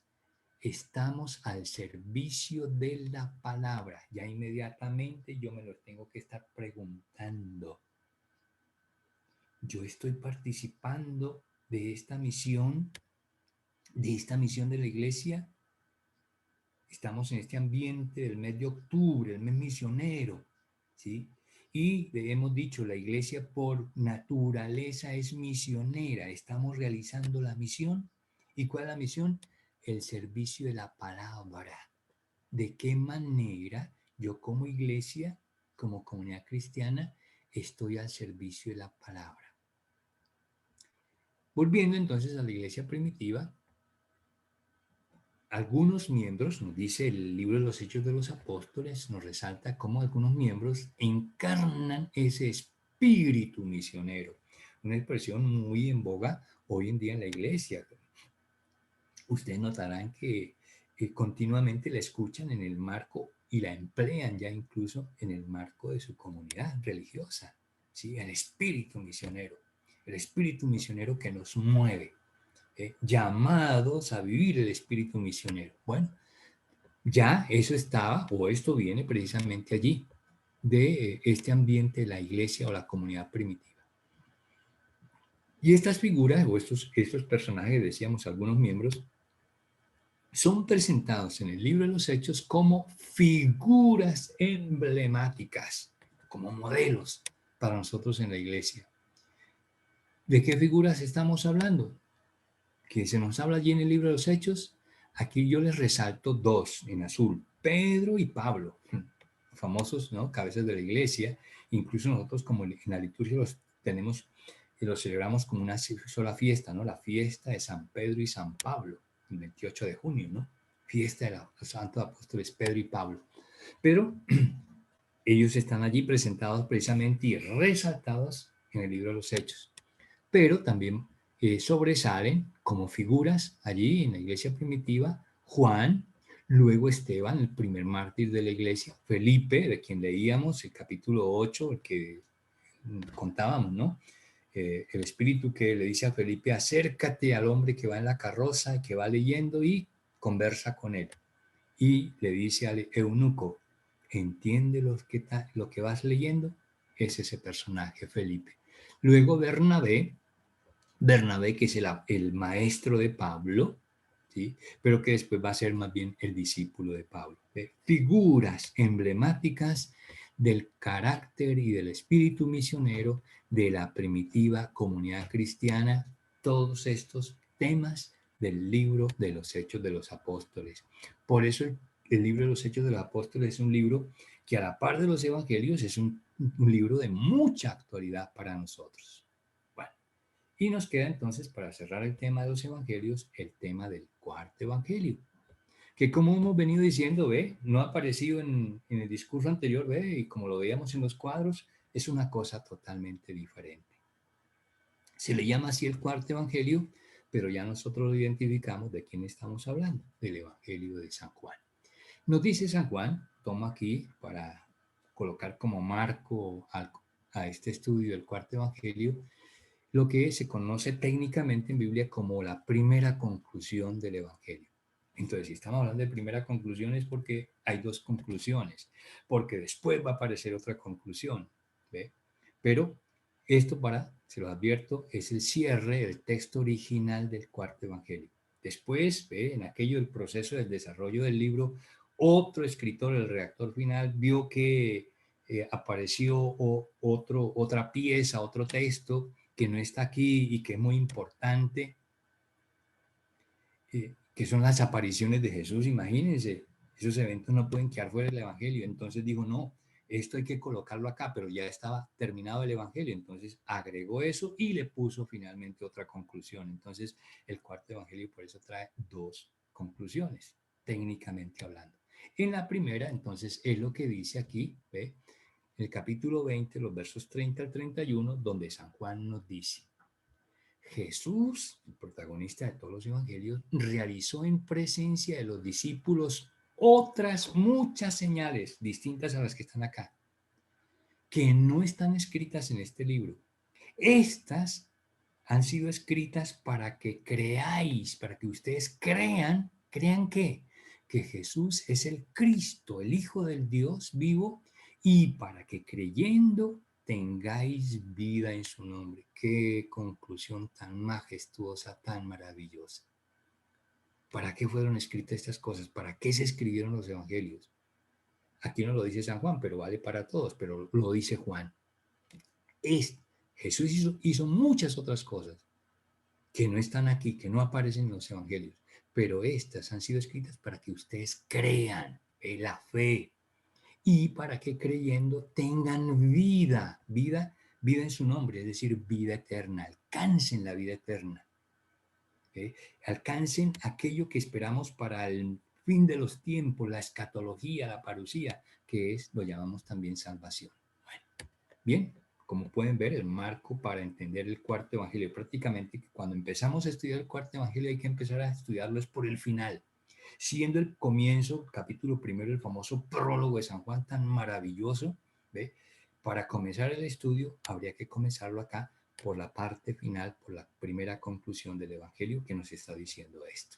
Entonces, vean, con esto, con esta portada, entramos ahora al Evangelio de San Juan, que las invito también a que sigan lo que está en la diapositiva, que es una exposición de fácil entendimiento. ¿Ve? Porque ya, ve, estos últimos videos me han sido muy extensos, por el tema, ¿ve? Porque es difícil sintetizarlo más y quiero que les quede a ustedes algo completo. Entonces, esto sí lo pueden adelantar por su cuenta, ¿ve?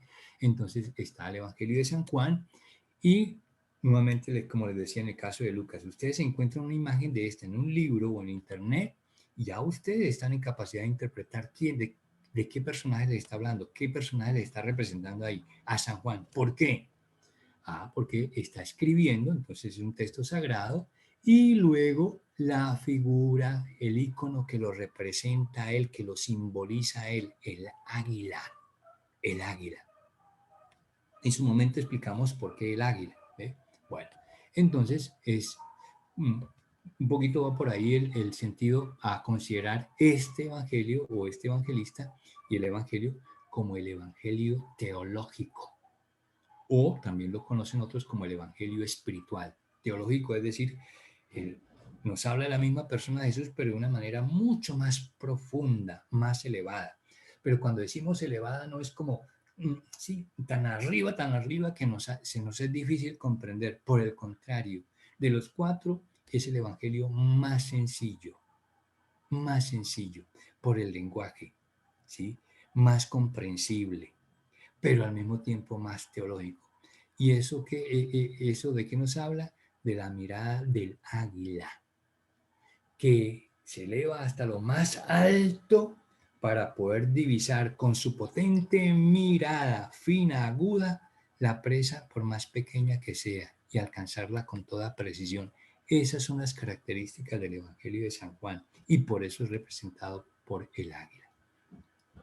Bueno, los invito entonces para que lean todo lo que aparece aquí en torno al Evangelio de San Juan.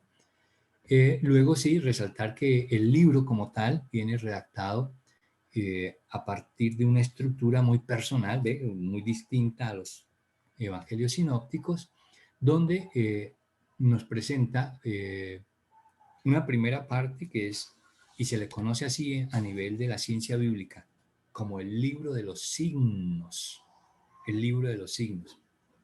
Y cuando llego al tema este de los signos, tengo que primero hacer la siguiente aclaración. Ya se la hice en su momento, se la recuerdo acá.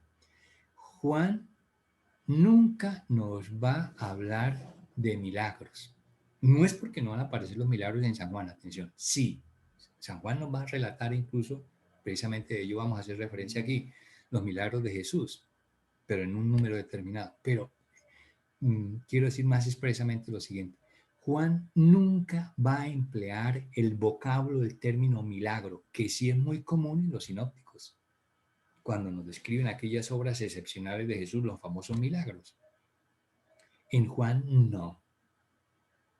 Juan no emplea la palabra milagro, pero sí nos habla y nos presenta algunos de ellos, pero con otro término, el término signo, que en español también lo traducimos como señal, signo o señal. Y por eso en sus Biblias, cuando hable de los milagros, nunca van a encontrar en el Evangelio de San Juan el vocablo milagros, sino los términos signo o señal, en singular o en plural. Signos o señales o signo o señal. Bueno, por eso entonces aquí les decía, el Evangelio de San Juan tiene una estructura simple. La primera parte, conocida como el libro de los signos, que en los evangelios sinópticos sería los milagros. Pero en San Juan no habla de milagros, sino sí. Ahora, el por qué. ¿Por qué Juan intencionalmente desecha el término milagro y emplea el término signo? Porque es más teológico.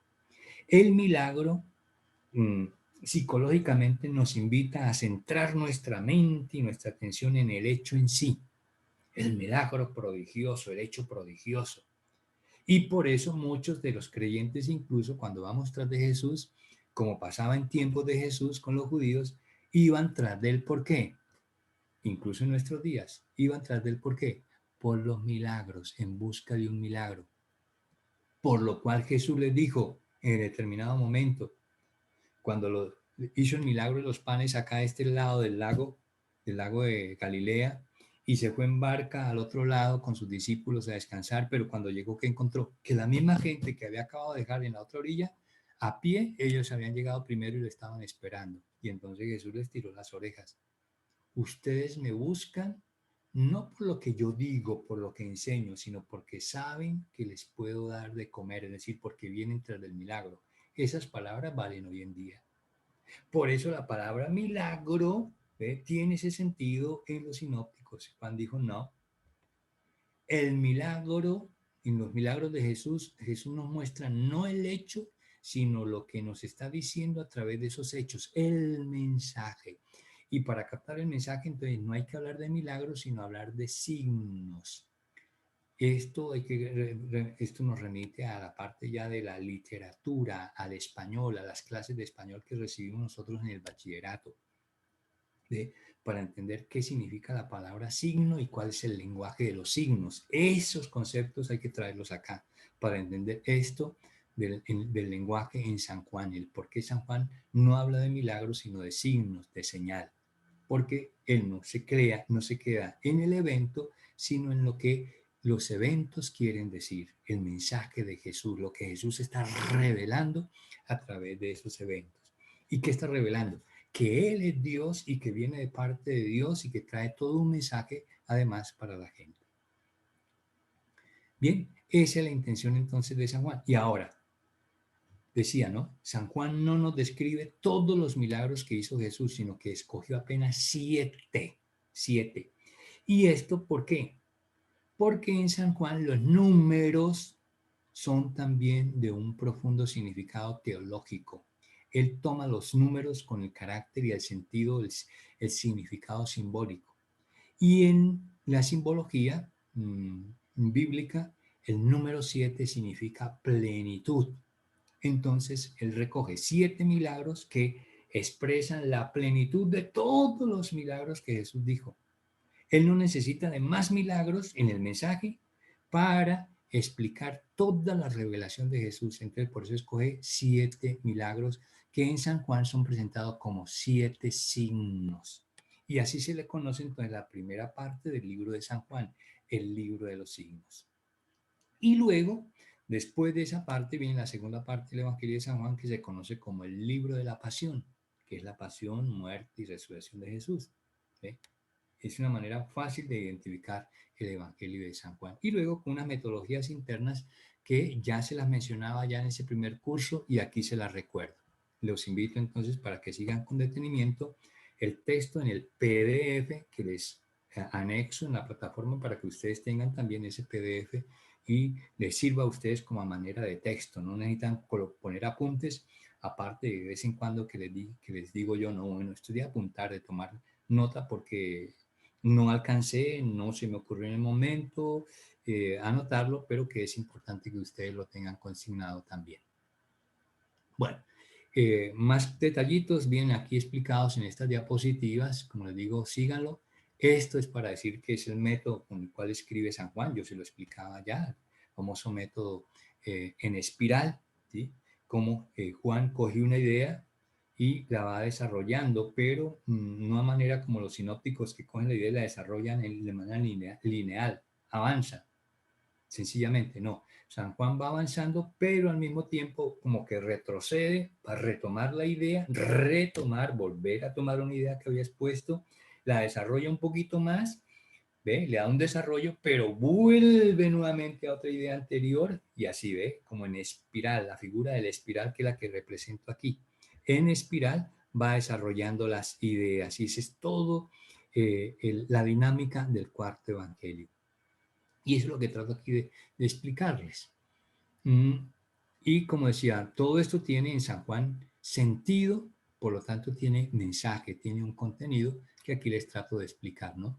Una larga y profunda contemplación encontramos nosotros entonces en el cuarto evangelio, por el cual es llamado el evangelio teológico o también el evangelio espiritual.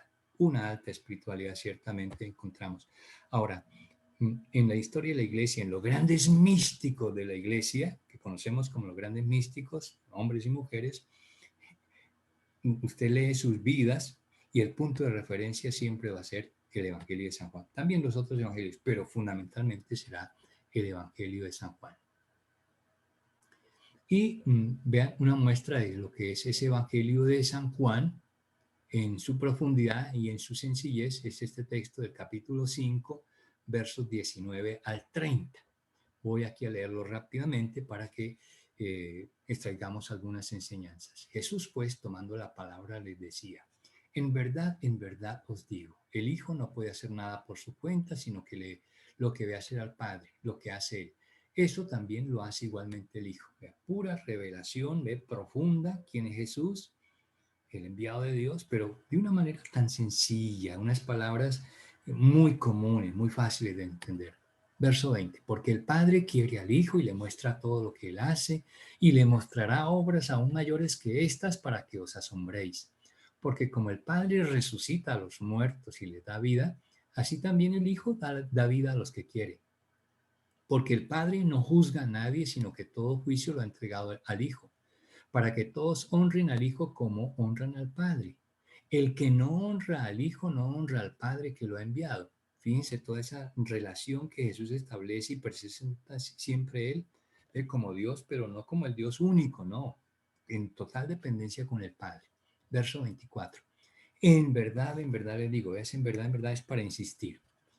El que escucha mi palabra y cree en el que me ha enviado tiene vida eterna y no incurre en juicio, sino que ha pasado de la muerte a la vida. En verdad les digo, vea cómo insiste en ese en verdad, o sea, un énfasis en que lo que nos está diciendo es verdad. Llega la hora y estamos en ella en que los muertos oirán la voz del Hijo de Dios y los que lo oigan vivirán, porque como el Padre tiene vida en sí mismo, así también la ha dado al Hijo tener la vida en sí mismo y le ha dado poder para juzgar porque es el Hijo del Hombre. No os extrañéis de esto. Llega la hora en que todos los que estén en los sepulcros oirán su voz y saldrán los que hayan hecho el bien para una resurrección de vida y los que hayan hecho el mal para una resurrección de juicio.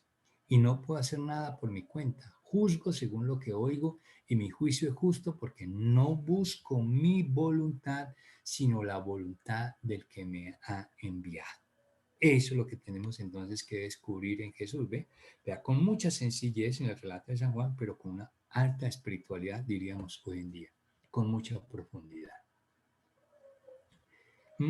Y luego ya lo que es la parte técnica del Evangelio de San Juan, es un evangelio que a nivel escriturístico está en griego y en un griego clásico, alto, pulido, y luego con unas figuras gramaticales muy técnicas, que esto no la hace cualquier persona, que nos lleva a dudar de un apóstol del Señor, porque los apóstoles del Señor eran gente sencilla, gente humilde, sin ninguna preparación.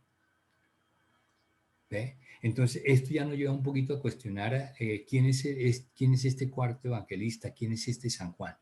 Bueno, y una de estas es el famoso paralelismo. Esta figura es conocida en Biblia como el quiasmo, la figura quiástica, y todo el Evangelio viene redactado. Nosotros lo tenemos como un texto, como lo acabamos de ver en la anterior diapositiva, ahí todo seguido. Pero ya cuando uno hace el estudio, tiene que llegar a tomar, ¿sí?, como foto de parte por parte y sacar cosas como esta, vea. Aquí sacamos Eso que acabamos de leer allá en la anterior diapositiva, vea, todo esto aquí, eh, mm, ahí seguido, eso llevado al análisis nos permite descubrir este cuadro, conocido como un quiasmo, una figura quiásmica. ¿Y qué encontramos en este quiasmo? Pues la manera como en espiral, les decía, San Juan viene desarrollando todo el Evangelio, no solamente este pasaje, no todo el Evangelio está redactado en esta forma. ¿Y qué se busca? ¿Qué quiere el apóstol con esta figura? Pues darle desarrollo a su enseñanza. Al estudiarlo lo vemos como muy complicado, pero decíamos, manifestando toda una sencillez, y lo complicado es para verla, llegar a la profundidad del mensaje, el punto alto que tiene San Juan. Y por ejemplo, en ese relato que acabamos de ver en la diapositiva anterior, el punto central, fuerte o alto, son los versos 24 y 25. Eso es lo que yo les resalto aquí, ve, en, esa, en ese cuadrito como morado o lila, ¿sí? Y están los versos 24 y 25, donde Jesús dice, en verdad, o sea, todo lo que dice antes y después de esos versículos apunta, este es el centro del pasaje. Verso 24, en verdad les digo, ellos escucharán y creerán. Entonces, estamos en la predicación de Jesús, la enseñanza de Jesús es el Evangelio. ¿Para qué? Para que, como dice San Juan, lo veíamos en la conclusión, ¿verdad? Para que ustedes escuchen y para que escuchando crean. Entonces, dice aquí San Juan, ellos escucharán y creerán. Ese es el centro del Evangelio, ese es el objetivo del Evangelio y de la predicación. Y luego en el verso 25, en verdad, ellos escucharán y vivirán. Aquí es como propuesta, escucharán y creerán. Aquí escucharán y vivirán, para que creyendo tengan vida, como lo decía en la conclusión. Bueno, y entonces todo esto se prepara con este terreno. ¿Eh? Ahora, la figura que nos lleva a unos símbolos. Símbolos que vienen representados con las letras A, B, C y D. Y fíjense que van de manera escalonada. ¿Por qué? Porque se toma una idea y la idea en espiral se va desarrollando y que tiende hacia este punto alto. Eso como camino de preparación. Una vez tomada la cima, no se deja la cima, sino que se hace eco de ella, ¿ve? Con nuevamente los símbolos C, B y A, retomando cada una de las ideas. Y entonces tomamos la primera idea. El Hijo, hablando de Jesús, el Hijo hace lo que el Padre hace. Esto quiere decir, no puede hacer nada sin Él. Entonces, atención, esto que aquí identificamos como A mayúscula, eso lo vamos a encontrar nuevamente al final del relato en el Evangelio de San Juan, en el verso 30. Fíjense lo mismo. El Hijo, lo que el Hijo hace, ¿qué hace el Hijo? Que juzga. Entonces, el Hijo juzga como el Padre. Una vez más, no puede hacer nada sin Él, como lo concluíamos acá. Por lo tanto, este miembro corresponde a este último. Es lo mismo, pero aquí formulado de una manera, entonces será A1, y aquí formulado ya después del desarrollo, la exposición de su mensaje, llega a esta final conclusión que es el juzgamiento, el juicio, y entonces será A2. Y hay correspondencia entonces entre la manera como comienza y como termina el texto, la perícopa, irá idénticamente igual, pero con un desarrollo en la idea, en el mensaje. No sé si me están entendiendo porque esta parte ya es un poquito más técnica.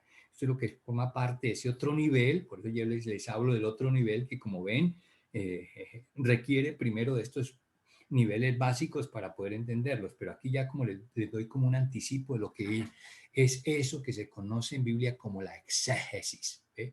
Que empieza un poquito por acá. Viene luego una segunda idea, por eso como es segunda idea, viene con un segundo símbolo. Le damos el valor B, como letra B mayúscula. ¿Y qué nos dice ahí? Los versos 20 y 21. El Padre y el Hijo dan vida a los muertos. Si volvemos a la anterior diapositiva, es lo que acabamos de leer. Pues bien, esta idea aparece ahora como penúltima idea del discurso, la misma idea desarrollada, todos se levantarán de entre los muertos. El Padre y el Hijo dan vida a los muertos, por lo tanto, todos se levantarán de los muertos. ¿Ven la correspondencia? Por lo tanto, es la misma idea, pero ahora desarrollada. Aquí presentada en un primer momento será B1 y luego ya desarrollada será B2 y será, como pueden ver, los extremos idénticamente igual, luego las ideas siguientes son las mismas y luego hay un tercer nivel que serían los versos 22-23 donde el mensaje es el Padre dio al Hijo todo el juicio, le dio el poder del juicio y ya desarrollada la idea llega a la conclusión y el Padre hizo al Hijo la fuente de la vida en relación con lo que estaba exponiendo acá. Por lo tanto, aquí sería C1 y aquí sería C2. Y después de todo este escenario, entonces llega al momento alto, en verdad les digo, ellos escucharán todo esto y creerán, y al creerlo, entonces vivirán. Esta es la figura quiásmica, el quiasmo, que utiliza otra figura interna que son los paralelos, paralelismos, que en algún momento también ya les he hablado. Esto como un pasabocas de lo que es ese otro nivel conocido en la ciencia bíblica como la exégesis bíblica. Como pueden ver, un poco más técnico. Bueno, y aquí finalmente lo que ya les decía, el cuarto evangelio ahora visto en relación con los evangelios sinópticos. ¿Ve? El evangelio de San Juan y los sinópticos. Aquí tenemos la sinopsis, ¿ve? De todo el evangelio así de manera general. Entonces tenemos el evangelio de Marcos, luego el evangelio de Mateo, el evangelio de Lucas y el evangelio de San Juan. No la transcripción del texto en sí, no, sino la visión general de su contenido.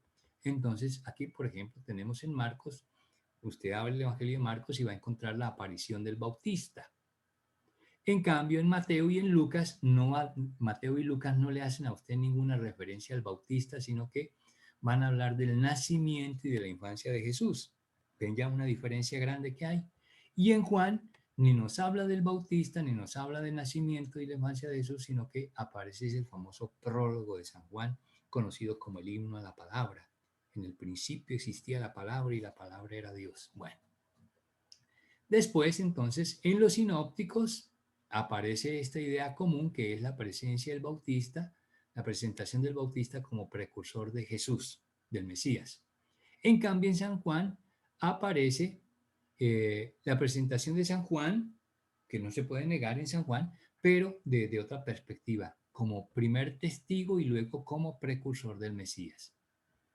Luego, volviendo a los sinópticos, tenemos enseguida los primeros discípulos, presentación de los primeros discípulos como pescadores.